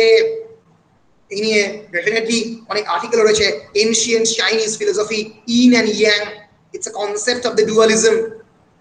দ্বৈতবাদ, আমাদের ভারতবর্ষ যেরকম অদ্বৈতবাদে বিশ্বাস করে, এটা এক ধরনের দ্বৈতবাদ, চাইনিজ ফিলোসফির একটা পার্ট। সো ম্যাকবেথের মধ্যে কিন্তু আমরা এর ইনফ্লুয়েন্স পাচ্ছি। একটা মানুষ যে কোনোদিন ইউনিভার্সিটি যায়নি, কোনোদিন কলেজ যায়নি, কেবলমাত্র রাফায়েলের হলিনশেডের ক্রনিকল পড়েছে আর বাড়িতে বসে বসে অল্প প্লুটার্কের লাইভস পড়েছে, সে এমন সমস্ত গভীর ফিলোসফির কথা বলছে যেগুলো বহুদিন ধরে পৃথিবীতে এক্সিস্ট করছে বা পরবর্তীকালে করবে। বারবার বলছি, শেক্সপিয়ার কোনোদিন কোনো ইউনিভার্সিটির গন্ডি টপকায়নি, ক্রিস্টোফার বার্লো টপকেছেন, Shakespeare টপকাননি।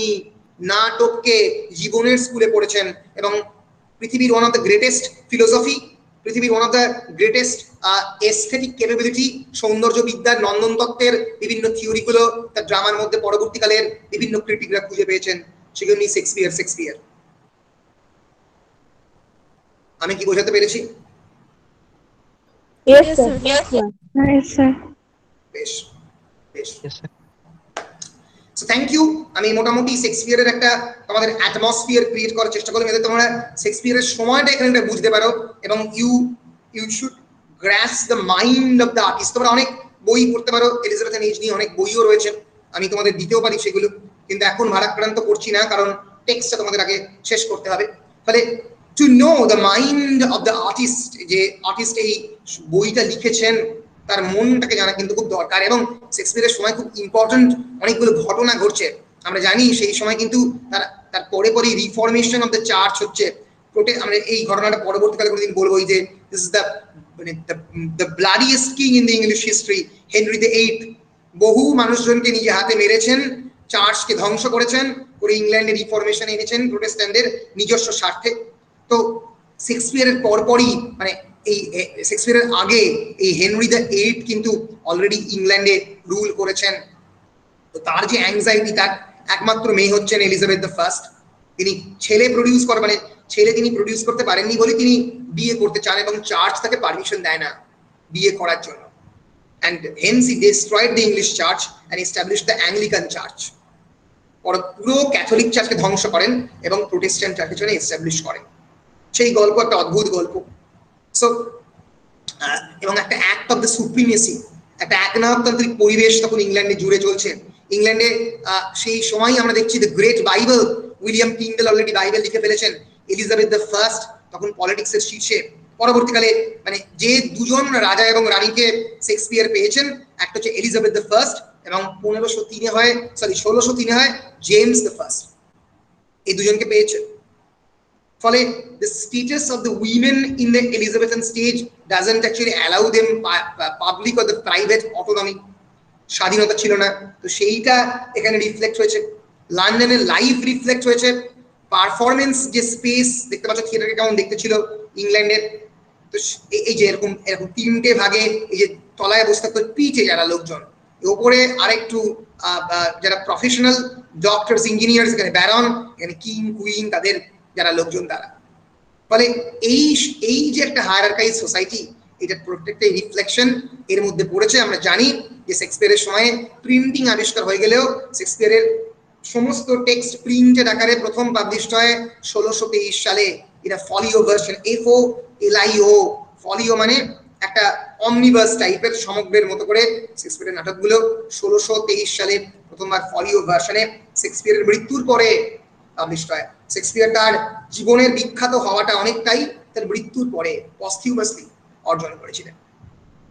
So this is the life of the William Shakespeare. আশা করছি শেক্সপিয়ারের জীবন সম্পর্কে তোমাদেরকে আমি জীবন সম্পর্কে কয়েকটা তথ্য ইম্পর্টেন্ট দিতে পেরেছি। এরপরে আমি চলে আসব 12th নাইটের উপরে এবং তোমাদেরকে আজকে গল্পের মানে খানিকটা অংশ এবং ইম্পর্টেন্ট ক্যারেক্টারগুলোকে ইন্ট্রোডিউস করাবার চেষ্টা করব। ইয়েস, আমরা আগে একবার ক্যারেক্টারগুলোকে দেখে নিই। হ্যাঁ, ক্যারেক্টারগুলোকে দেখলে আমরা মোটামুটি বুঝতে পারবো চরিত্রগুলোকে কোন কোন চরিত্র অভিনয় করেছিল। There is Viola. Viola is the main protagonist. আর শিপরেট এখান থেকেই পড়াই, ডিটেল একটু আছে। Viola is the main protagonist of this play. গল্পের যে মূল ইম্পর্টেন্ট চরিত্র হচ্ছে Viola. Viola is the woman. She will eventually take the disguise of the man Cesario. Cesario চরিত্রে ভায়োলা অভিনয় করবে। So after being shipwrecked, she disguises herself as a young boy, takes the name of the Cesario. Cesario নাম সে নেবে and attends the position in the Duke Orsinoর household. আমরা পরে অরসিনোর সঙ্গে introduce হব। মানে গল্পটা শুরু হচ্ছে শিপরেক দিয়ে। বেসিক্যালি একটা বিরাট বড় জাহাজ ধ্বংস হয়ে গেছে, একটা আইল্যান্ডের তারা উঠেছে, একটা ল্যান্ডে এসে তারা এসছে এবং সেখানে Duke Orsino is the Duke of the Illyria. এই ইলিরিয়া বলে জায়গাটা, Illyria actually alludes to illusion, এরকম কোনো জায়গা নেই।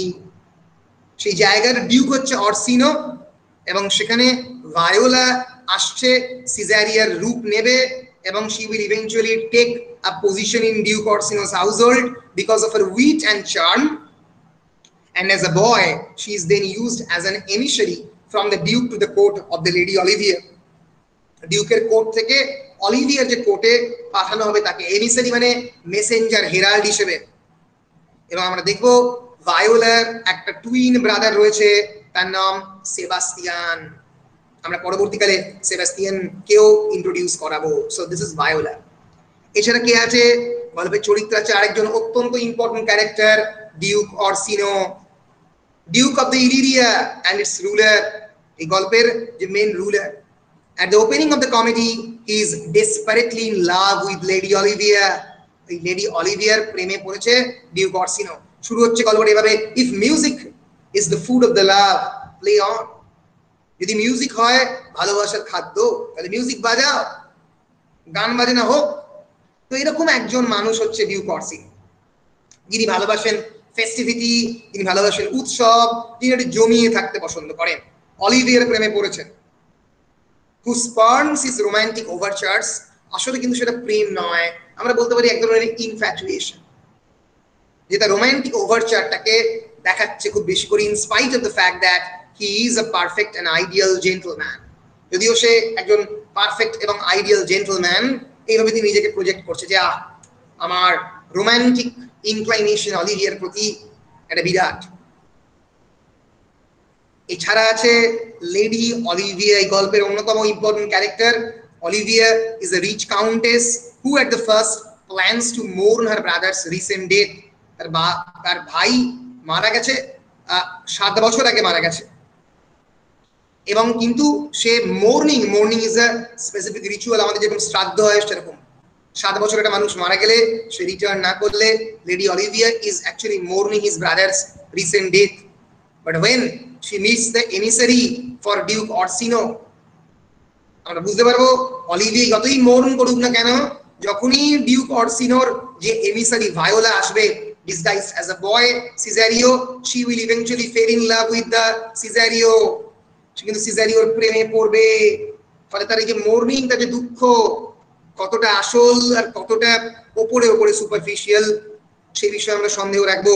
she immediately falls in love with the youth, with the Cesario। ফলে মুশকিলটা যেটা হচ্ছে এটা যে লেডি অলিভিয়া প্রেমে পড়েছে অরসিনো লেডি অলিভিয়াকে ভালোবাসে, তার ভালোবাসার কথা বলতে পাঠাবে ভায়োলাকে, সিজারিওকে। সিজারিও আবার মেল জেন্ডার হলো, আসলে সে একটা ফিমেল জেন্ডার ভায়োলা। অন্যদিকে অলিভিয়া প্রেমে পড়বে সিজারিওর, একজন মেলের, যেটা আসল নয়, আসলে তার পিছনে রয়েছে ভায়োলা। আর অন্যদিকে ভায়োলা আবার ডিউক অরসিনোর প্রেমে পড়বে, ফলে একদম ঘেটে ঘ।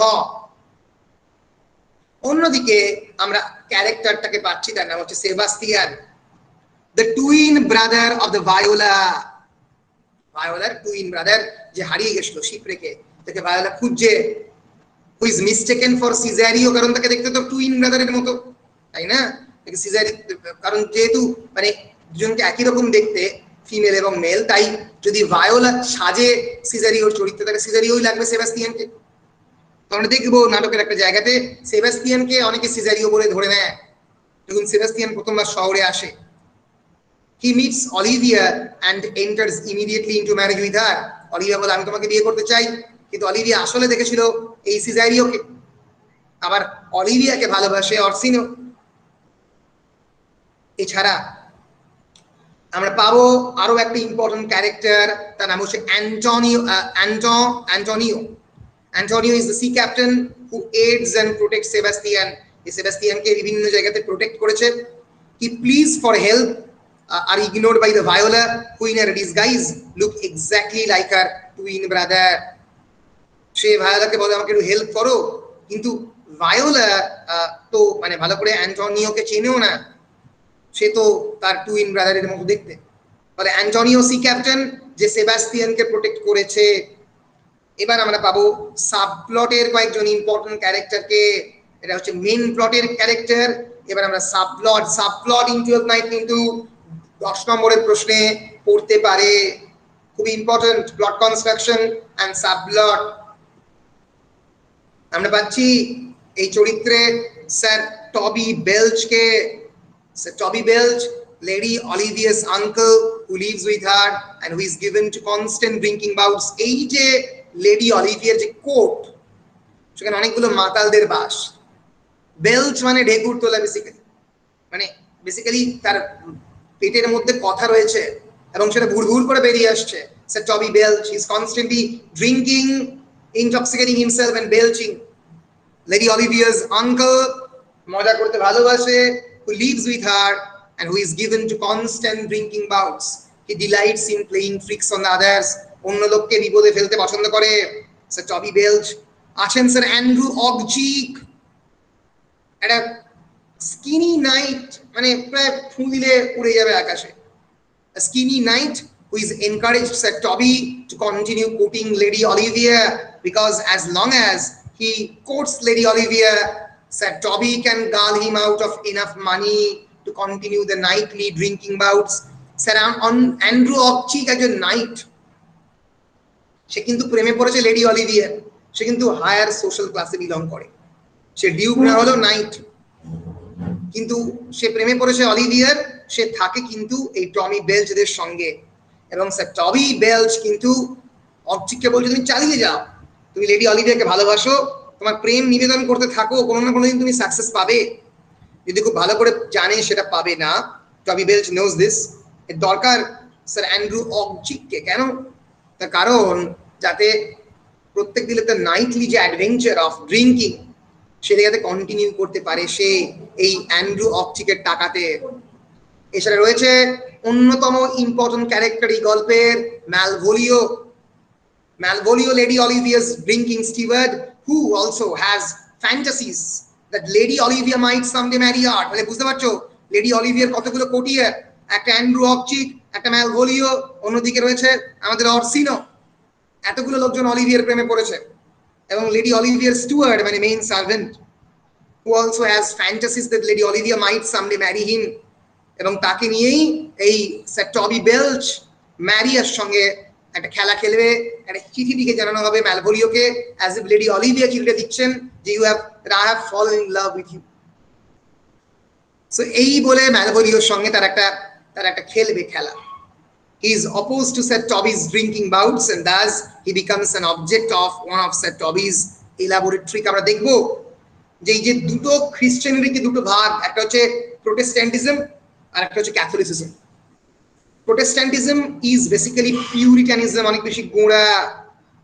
সেই রিলিজিয়নের ভক্ত হচ্ছে ম্যালভোলিও। ম্যালভোলিও অনেক বেশি গোঁড়া। Is against all kind of indiscipline habit of the sir টবি। তার রাত্রেবেলায় মদ খাওয়া, ড্রিঙ্কিং হ্যাবিট, সেগুলোর ক্রিটিসাইজ করে ম্যালভোলিও। ম্যালভোলিও সিম্বলাইজিং মরালিটি, এবং অ্যাজ ইফ শেক্সপিয়ার এই যে আপাত যে মরালিটি তার বিপক্ষে, সেটা দেখানোর জন্যই ম্যালভোলিওকে শাস্তি দেবে শেক্সপিয়ার। এছাড়া আমরা পাবো ম্যারিয়াকে। Maria is Lady Olivia's waiting woman.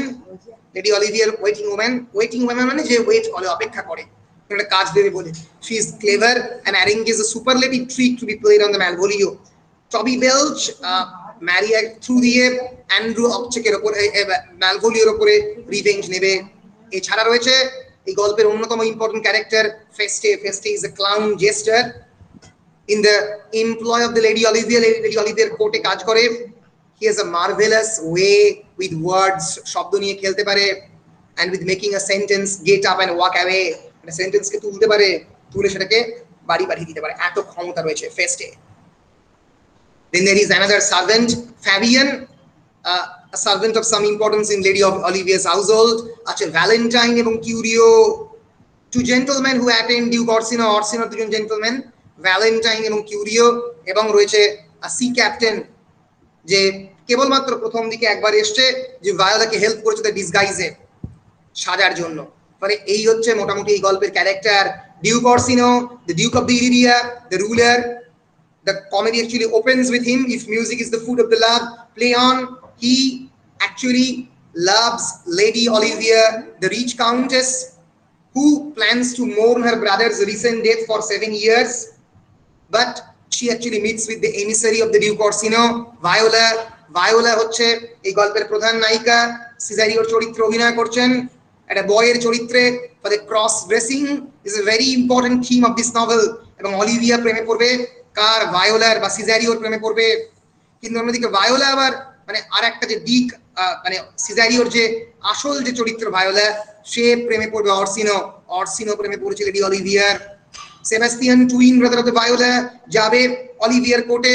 Olivia প্রেমে পড়ে গেছে সেবাস্টিয়ানের। অন্যদিকে সেবাস্টিয়ানের, কারণ সেবাস্টিয়ান তো সিজারিওর মতো দেখতে।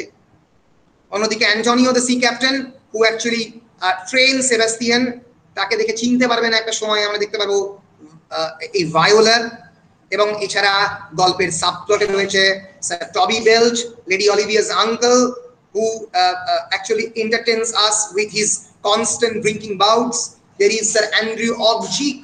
Ogcheek মানে গালটা যারা একটু বসে গেছে, স্কিনি নাইট, যাকে বলছে যাও গিয়ে প্রেম নিবেদন করো, কারণ তোমার টাকা পয়সা দরকার। কার দরকার? স্যার টবি বেলচের। আছে ম্যালভোলিও, the chief steward, Maria, Lady Olivia's waiting woman, Feste the clown and the jester, the employee of the Lady Olivia, perhaps the most intelligent character in this play. There is Fabian, a servant of Lady Olivia.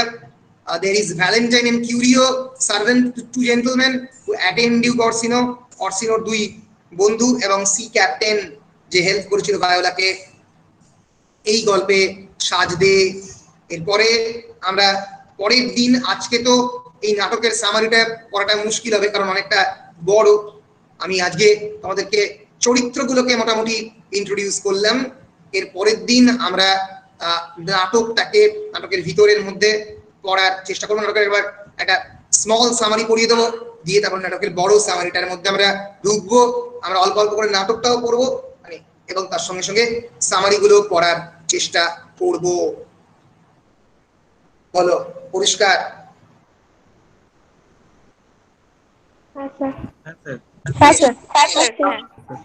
আমি যেটা করতে চাই সেটা হচ্ছে একটু তোমাদেরকে characteristics of Shakespearean comedy একটু তোমাদেরকে প্লেন যাচ্ছে। শেক্সপিরিয়ান কমেডি যদি খুব কাছে দিয়ে প্লেন যাচ্ছে তাহলে ছবি তুলতে পারতিস তো। সো শেক্সপিরিয়ান কমেডি কি ক্যারেক্টারিস্টিক জানা কিন্তু খুব দরকার, জানা এই জন্যই দরকার কারণ এটা কিন্তু তোমাদের কোয়েশ্চেনে পড়তে পারে। শেক্সপিরিয়ান কমেডির অনেকগুলো ফিচার রয়েছে, তার মধ্যে একটা খুব ইম্পর্টেন্ট ফিচার হচ্ছে a struggle of the young lovers to overcome problems. সেটা আমরা দেখবো এখানে। এটা অনেক বেশি পরিমাণে মিডসামার নাইটস ড্রিমে আছে বা মাচ অ্যাডো অ্যাবাউট নাথিং আছে। Struggle of the young lovers, here there is the young lover of the Orsino and Olivia. আপাতত কোনো প্রবলেম নেই, কিন্তু বিভিন্ন তাদের মনের মধ্যে প্রবলেম এক্সিস্ট করছে এবং সেগুলোকে ওভারকাম করার চেষ্টা করছে। and often there is the interference of the elders, যেটা এই প্লেতে নেই। there is some element of separation and reunification, definitely গল্পে আছে। Olivia is separated from his own brother who has died 7 years ago. Viola is separated from his brother Sebastian. The very important theme of a Shakespearean comedy, মাথার মধ্যে ঢুকিয়ে নাও, mistaken identities often involving disguise or cross dressing. বিভিন্ন সাজে নিজেকে সাজিয়ে mistaken identity গল্পে বারবার repeat হচ্ছে। Viola is disguising in the role of the Cesario, এবং তার ফলে বিভিন্ন mistaken identityর সমস্যা তৈরি হচ্ছে, disguise, cross dressing. A clever servant Malvolio, একটা অত্যন্ত ক্লেভার সার্ভেন্ট যে বিপদে পড়তে পারে। Of course there is the character of the Feste. Family tensions that are usually resolved at the end, যে কোনো কমেডি শেষ হয় রিইউনিফিকেশন দিয়ে, এবং শেক্সপিরিয়ান কমেডিও সেইভাবে শেষ হবে। The plot line is often complex, অনেক সময় জটিল plot line, and frequent use of the puns and the other style of the comedy. Pun মানে PUN, pun মানে কি? PUN, pun is a figure of speech, it's a rhetorical device.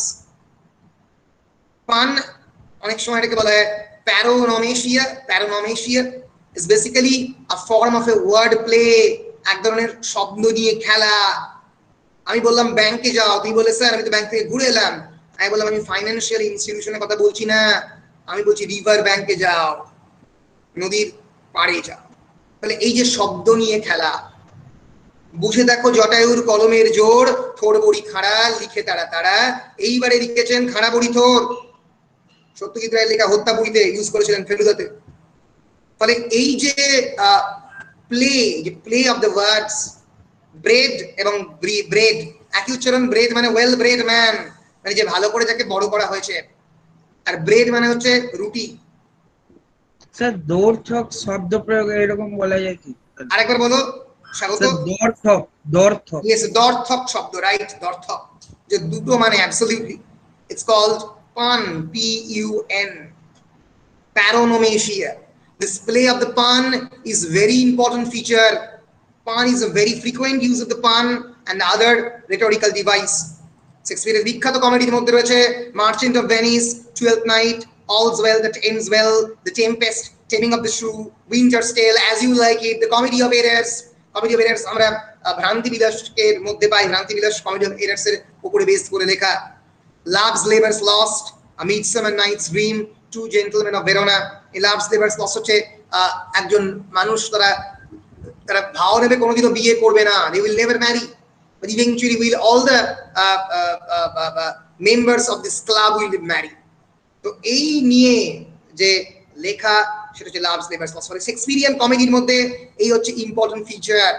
Struggle of the young lovers to overcome problems, mistaken identity, separation and then reunification, complex plotline, clever servant, frequent use of the pun. very important features of the Shakespearean play আশা করছি তোমাদেরকে বোঝাতে পেরেছি।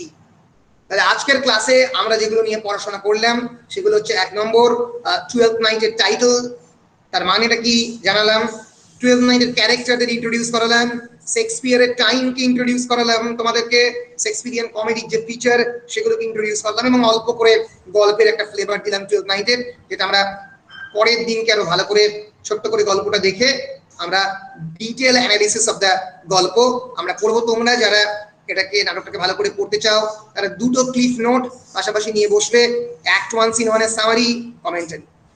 কমেন্টারিতে মানে quotation পর্যন্ত আছে, আবার summary আবার commentary, এবং এখানে ডিটেইলে ক্যারেক্টার অ্যানালিসিস, প্রত্যেকটা কোয়েশ্চেন, ইম্পর্টেন্ট কোয়েশ্চেন কি আসতে পারে তার একটা লিস্ট আমি বলে দেবো কোন কোন ইম্পর্টেন্ট আসতে পারে। তো এগুলো আছে। আবার যে মেইন যেটা ক্লিফ নোটস সেখানে কিন্তু এই প্রত্যেকটা সিনের করে কমেন্টারি, এবং শুধু তাই নয় যে মেইন যে কোয়েশ্চেন তার যে কি কি ধরনের কোয়েশ্চেন আসতে পারে, ক্যারেক্টারের অ্যানালিসিস, এগুলো এখানে রয়েছে। সো এই ক্লিফ নোটস ভালো করে ইউজ করো। আর একটা স্টাডি গাইড দিয়ে দেবো, এটা খুব ভালো স্টাডি গাইড। এই কয়েকটা স্টাডি গাইড তোমাদেরকে দিয়ে দেবো, একটু ইউজ করলেই ভালো করে বুঝতে পারবে। So basically 12th night, or what you will, is an interesting blend of the sadness of separation between brother and the sister, romance as each of them falls in love. দুই brother এবং sister, Sebastian এবং Viola, এদের separation এবং unification, তার গল্প হচ্ছে 12th night. এর পরের দিনকে আমরা গল্পটা দিকে নজর দেব। বলো, ক্লিয়ার? হ্যাঁ স্যার, একদম স্যার। বেশ বেশ, তাহলে কারো কোনো প্রশ্ন কি আছে? আর নো স্যার। প্রশ্ন নেই? No sir. বলো বলো। আচ্ছা, আপনি যে বললেন যে একটা ক্রিসমাসের পর থেকে 12টা দিনকে, এটা মানে 12টা দিনকে ডেডিকেট করে এই গল্পটা লেখা হয়েছে না, 12 নম্বর দিনটাকে, 12 নম্বর দিনটাকে, 12টা এন্টায়ার 12টা দিন নয়। কোনো সময় নেই, মানে কোনো তারিখ কি উল্লেখ করা নেই? হ্যাঁ, তারিখটা তো উল্লেখ করলাম, তারিখটা হচ্ছে 5th of January or 6th of January। এই যে বললাম, দেখো মার্ক করা হয়েছে 5th of January or 6th of January। Different খ্রিস্টান ট্র্যাডিশনে 12th নাইট কে মানা হয়। 12 নম্বর দিনে wise men of the east, magi, তারা ভিজিট করেছিল Jesus Christ on the Bethlehem. It is known as the time of the epiphany. Epiphany মানে মনের মধ্যে জাগরণ যখন ঘটছে, সেই যে সময়টাকে 6ই জানুয়ারি বা 5ই জানুয়ারি বলে সেলিব্রেট করা হয়, সেই তারিখে 12th নাইট প্রথমবার স্টেজ হয়। আমরা যদি 12th নাইটের স্টেজিং কে ধরি, সেই প্রথম 12th নাইট কিন্তু সেই সময়ে প্রথমবার স্টেজড হয়। কুইন এলিজাবেথের সময় এটাকে স্টেজ করা হয়, এবং সেই জন্য এটার নাম বলা হয় 12th নাইট। আমরা একজন বিখ্যাত law student John Manningham, who studying in the Middle Temple. আমরা জানি যে ইংল্যান্ডে যে 4টে কলেজ রয়েছে যেখানে ব্যারিস্টারি পড়ানো হয়, সেই 4টে কলেজের মধ্যে একটা হচ্ছে মিডল টেম্পল, এবং সেই মিডল টেম্পলের একজন ছাত্র হচ্ছে জন ম্যানিংহ্যাম। সে প্রথমবার এই 2nd ফেব্রুয়ারি 1602 ক্যান্ডেল মাস ডেতে, ক্যান্ডেল মাস হচ্ছে একটা স্পেসিফিক দিন, আবার feast of the presentation of the Jesus Christ, এই পরপর ফেস্টিভ্যাল গুলো হয়। সেই ক্যান্ডেল মাস ডেতে প্রথমবার এই প্লেটাকে স্টেজ হতে দেখে, এবং এটা কুইন এলিজাবেথের সামনেও এই প্লেটা স্টেজ হয়। সেই জন্যই এই প্লেটার নাম হচ্ছে 12th নাইট। বলো, বুঝতে পেরেছো তো? বেশ বেশ। যখনই বললাম মিডল টেম্পলের কথা, একবার জানিয়ে রাখি তোমাদের, তোমরা অনেকেই জানো না, বার অ্যাট ল, এই যে ব্যারিস্টারি, যে ব্যারিস্টার বলা হয় আমাদের এখানে LLBA, master in the bachelor of the law যাকে বলা হয়। ব্যারিস্টার কথাটা আমরা কাদের ক্ষেত্রে ইউজ করি? বেসিক্যালি ব্যারিস্টার কথাটাকে আমরা ইউজ করি তাদের ক্ষেত্রেই। ব্যারিস্টার, এক সেকেন্ড,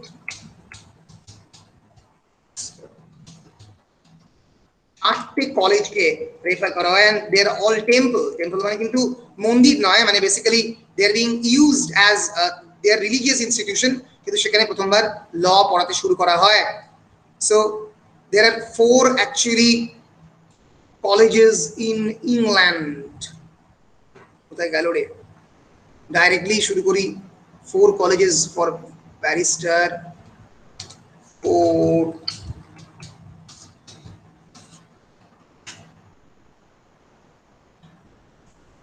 এই যে চারটে ইনস অফ কোর্ট বা চারটে 4 ইনস অফ কোর্ট তাকে বলা হয় ব্যারিস্টার। তার মধ্যে একটা হচ্ছে লিংকনস ইন, একটা হচ্ছে মিডল টেম্পল, একটা হচ্ছে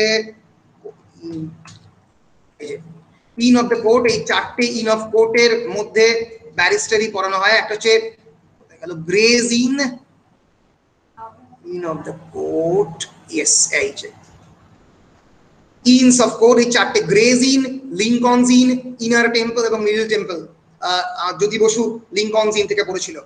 for example Siddhartha Shankar Inner Temple থেকে পড়েছিল। Gray's Inn, Lincoln's Inn, Inner Temple এবং মিডল টেম্পল। এই চারটে কলেজ থেকে যদি কেউ ল পাস করে, it is 4 inns of court, তাকে কিন্তু ব্যারিস্টার বলা হয়। ঠিক আছে, it's a type of lawyer in the common law jurisdiction. যারা এই চারটে ইংল্যান্ডের কোর্ট থেকে পড়ে তাদেরকে ব্যারিস্টার বলা হয়। তো এইরকম একটা কোর্টের একজন ছাত্র 12th নাইট যখন প্রথমবার স্টেজড হয় একজন ব্যারিস্টার, সে প্রথমবার লিপিবদ্ধ করে এই 12th নাইটের কথাটা, ডকুমেন্টেশন করে। বেশ, সবাই বুঝতে পেরেছো মোটামুটি?